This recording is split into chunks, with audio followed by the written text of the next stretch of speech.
جو حدیث ثابت ہے سوال و جواب قبر میں یہ برحق ہے، جب یہ ثابت ہے تو وہ زندہ ہے. قبر میں آپ ہم مر جائے تو قبر میں زندہ، سوال و جواب کے لیے زندہ.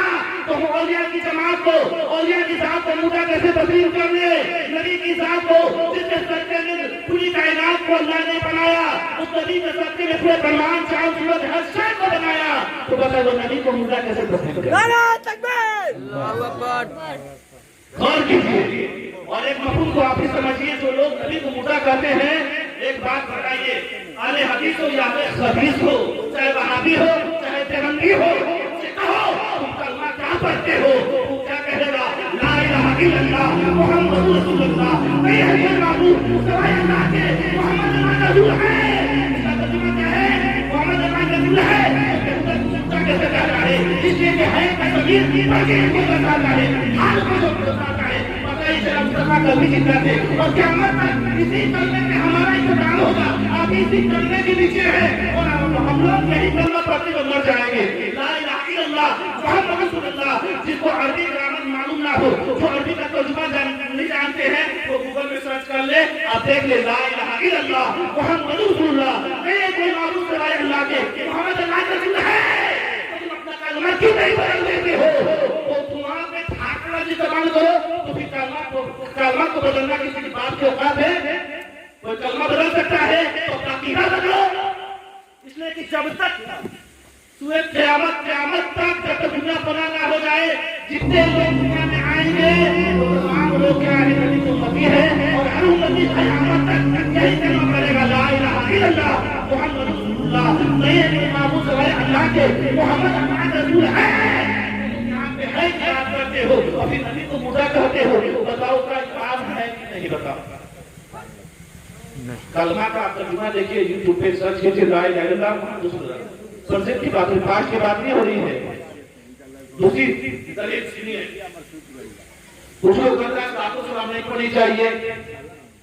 کچھ بدعقیدے ذہنیت کے لوگ ہیں جو بولتے ہیں یا نبی سلام لے کر بولنا جائز نہیں ہے. السلام علیکم ایھا نبی ہے کہ نہیں؟ تو بتاؤ یا نبی پہ سلام کر رہے ہیں، بات کر رہے ہیں. عربی grammar first person I, second person you. You is used to second person. بولنے والا first person، سننے والا نے you تم. اور جس کے بارے میں بات کیا جائے اس کو تھرڈ پرسن کہا جاتا ہے.